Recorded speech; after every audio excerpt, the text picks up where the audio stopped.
এই জন্য প্রত্যেকটি সন্তানদেরকে আল্লাহওয়ালা হওয়ার দরকার। একটা নেককার সন্তান, দিনদারের সন্তান যদি হয়, সন্তান হয়ে গেলে পিতামাতা কবরে বসে বসে সব পায়। আল্লাহর নবী বলেন, ইজা মাতাল ইনসান ইনকাতা আনহু আমালুহু ইল্লা মিন সালাসাতিন, ইল্লা মিন সাদাকাতিন জারিয়া আও ইলমিন ইয়ানতাফাউ বিহি আও ওয়ালাদিন সালিহিন ইয়াদউ লাহ। জোরে বলুন সুবহানাল্লাহ। নবীজি বলেন, মানুষ যখন মরে যায়, ভালো মন্দ সব কর্ম বন্ধ হয়ে যায়। তিনটা কর্ম মানুষের মৃত্যুর পর বন্ধ হয় না। এই তিনটা কর্ম, তিনটা কাজ, তিনটা আমল মানুষ কবরে বসে বসে কিয়ামত পর্যন্ত সব পায়। জোরে বলা যাবে কি সুবহানাল্লাহ? তার ভিতরে আমার ভাইরা, এক নাম্বার হলো সদকায়ে জারিয়া, যত কাজ দুনিয়ায় করে যাবে কবরে বসে বসে সব পাবে। আর তিন নাম্বারটাই হলো নেককার সন্তান, সৎ সন্তান যদি কেউ রেখে যায়, এই সৎ সন্তানের বিনিময়ে বাবা মা কবরে বসে বসে সব পায়। ভাইরা আমার, জামালপুর জেলায় করোনা যে বর্ষ শুরু হয়, বড় একজন আলেম শাইখুল হাদিস আমাকে বললেন, মাওলানা আমার 2-3টা মাদ্রাসা আপনি জানেন, আমার একটা মাদ্রাসায় মাহফিল হয়েছে, বাকিগুলিতে হয়নি, আমাকে একটা বক্তা দিয়ে দিন। ওনাকে বললাম, হুজুর তাহলে ইন্ডিয়ার একটা বক্তা দিয়ে দেই। কলিকাতায় একাধিকবার আল্লাহ তাআলা এই গোলামকে নিয়েছেন, পশ্চিম দিনাজপুর জেলা ভারতের সেখানে নিয়েছেন, আসাম প্রদেশে নিয়েছেন। আমি ইন্ডিয়ার বক্তা দিয়ে দেই। উনি খুশি হয়ে ইন্ডিয়ার একটা বক্তা নিয়ে নিলেন। তারিখ ঠিক হয়ে গেল, মানিকগঞ্জের একজন বক্তা দিলাম। সর্বশেষ বললেন, মাওলানা আপনাকেও থাকা লাগবে। আমি বললাম, হুজুর আগে বলেন নেই, এই দিন মাহফিল হচ্ছে আমার টাঙ্গাইল জেলার গোপালপুর থানায়। তখন উনি বললেন, অন্য দেশের বক্তা দাওয়াত করা হয়েছে, যদি তুমি না থাকো তাহলে তো এই মাহফিলে যদি বক্তা না আসে আমার ইজ্জত থাকবে না। তাকে বিদায়ের ব্যাপার আছে, রিসিপশনের ব্যাপার আছে। মানি লোকের মান রাখার জন্য বললাম, হুজুর কি করা যায়? উনি একজন বয়স্ক মানুষ, শায়েক মানুষ। উনি বললেন, এশার পর আমার এখানে 1 ঘন্টা বয়ান করে টাঙ্গাইলে গিয়ে তুমি তোমার মাহফিল ধরতে পারবা। ওনার মাদ্রাসায় 1 ঘন্টা এশার পর বয়ান করে ডিসেম্বর মাস প্রচন্ড কুয়াশায় প্রাইভেট নিয়ে রওনা করেছি। বেশ অনেক সময় হয়ে গিয়েছে, বারবার ফোন আসতেছে, আমি কাঙ্ক্ষিত সময় পৌঁছতে পারি নাই। 12:15টার সময় যখন মঞ্চে গিয়ে পৌঁছলাম আমার ভাইরা, তখন মেয়র সাহেব ছিলেন প্রধান অতিথি। ওই মেয়র সাহেবকে বক্তৃতা দিতে দিলেন। আমি বাম দিকে বসে আছি, এমন সময় তাকে দেখি ছোট্ট একটা মাদ্রাসার ছেলে, বয়স হতে পারে 9 কিংবা 11 বছর। এই ছেলেটা স্টেজের ডান দিকে একবার, বাম দিকে একবার যায়, আমার দিকে এতিমের মতো করে তাকায় দেখে। হঠাৎ করে ধমক দিলাম, বেটা কোরআনের মাহফিল বেয়াদবি করে কেন? বসে আলোচনা শোনো। ছেলেটা বসে পড়েছে, একটু পর চোখের পানি ছেড়ে দিয়ে এই ছেলেটা এমন কান্না শুরু করেছে, সাদা পাঞ্জাবি তার ভিজে যাচ্ছে, এত কান্না করেছে। হাত বাড়িয়ে স্টেজের দিকে ডাক দেবো, এমন সময় কমিটির লোক পিছনে বসা ছিল, তারা মনে করছে আমি বুঝি আরো কিছু ছেলেটারে বলবো। আমার ডাক দিয়ে বলে, হুজুর ছেলেটার ধমক দিবেন না, ওই ছেলেটাকে, ওই ছেলেটা আমাদেরই মাদ্রাসার কম বয়সের একটা ছেলে, হাফেজে কোরআন, আজকে 7 জন পাগড়ি পাবে, তার ভিতরে ওই ছেলেটা কম বয়সের। হুজুর ওই ছেলেটার মা 3 দিন আগে দুনিয়ার থেকে বিদায় হয়ে গেছে। মা মারা যাওয়ার পর ছেলেটার নাওয়া নাই, খাওয়া নাই, ঘুম নাই, ছেলেটা পাগলের মতো হয়ে গিয়েছে।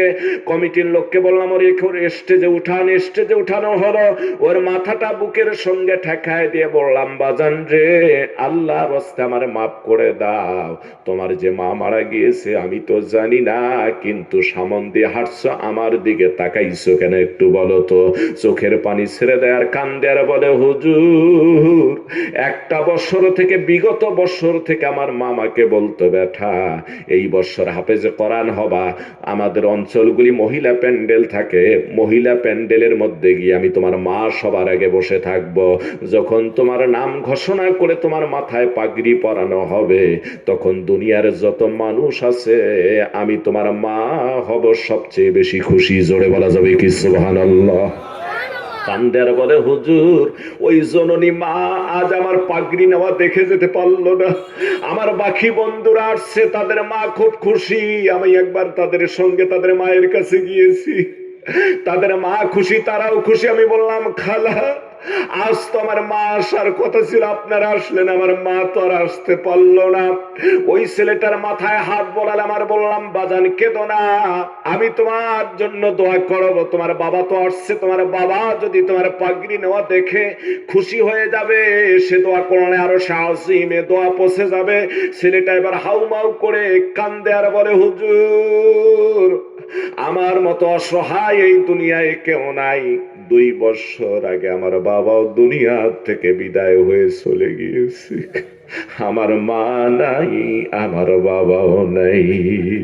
আমার ভাইরা, এই জায়গায় কার মা নেই, বাবা নাই? একটু হাতটা উঠান তো, আমি গুনাহগার একটু দেখতে চাই। সন্তান হিসাবে একটু হাত উঠান। মা হারা বাবা হারা কারা? তাকায় দেখেছেন কত মানুষ হাত তুলেছে, এদের মা নাই বাবা নাই। হাতটা নামান। সন্তান নেক কাজ করবেন, আল্লাহ বাবা মায়ের কবরের মধ্যে সব পৌঁছায় দিবে। জোরে বলুন সুবহানাল্লাহ। তাই তো মাঝে মাঝে আমি বলে থাকি, বাবা তুমি কেমন আছো ছোট্ট মাটির ঘরে, তোমার কথা হৃদয় মাঝে পড়ছে বারে বারে।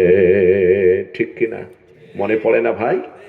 এই সন্তানটা সময় যেহেতু কম, কথায় দিকে বাড়াচ্ছি না, আমার একটু ডাক দিয়ে বলতেছে, হুজুর মাদ্রাসা রুমে একটু যাবো আর আসবো।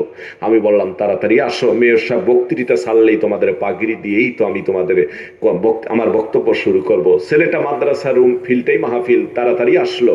হাতের মধ্যে দেখি 2 টাকা 5 টাকা 10 টাকা 20 টাকার নোট, ছোট নোটগুলি আমি বুঝাচ্ছি, টেবিলের উপর রেখে দিয়ে কান্দে আর বলে, হুজুর আমার মা বড় গরিব মানুষ ছিল হুজুর, অন্যের বাড়িতে কাজ করে আমাকে মানুষ হওয়ার স্বপ্ন দেখতো, আমার জন্য কষ্ট করে টাকা পাঠিয়ে দিত।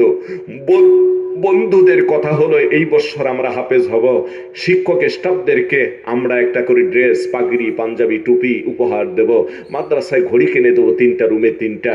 হুজুর আমার মা তো গরিব মানুষ, এত টাকা কোথায় পাবে? এই জন্য আমার জন্য যে পকেট খরচের টাকা পাঠাতে কষ্ট করে, ওই টাকা বাঁচিয়ে সংগ্রহ করে করে হুজুর আমি আজকে 1000 টাকা সংগ্রহ করেছি। হুজুর আপনাদের মতো আলেমের জবান থেকে শুনেছি, সন্তান নেক কাজ করলে আল্লাহ বাবা মায়ের কবরে সব পৌঁছায় দিয়ে এই ওসিলায় কবরকে জান্নাতের বাগানে পরিণত করে দেয়। হুজুর আপনি আমার মায়ের নামে 500 টাকা, বাবার নামে 500 টাকা, আমার পক্ষ থেকে মায়ের পাঠানো টাকা হুজুর আপনি মার বাবার নামে দান করে দিবেন। জোরে বলুন না সুবহানাল্লাহ।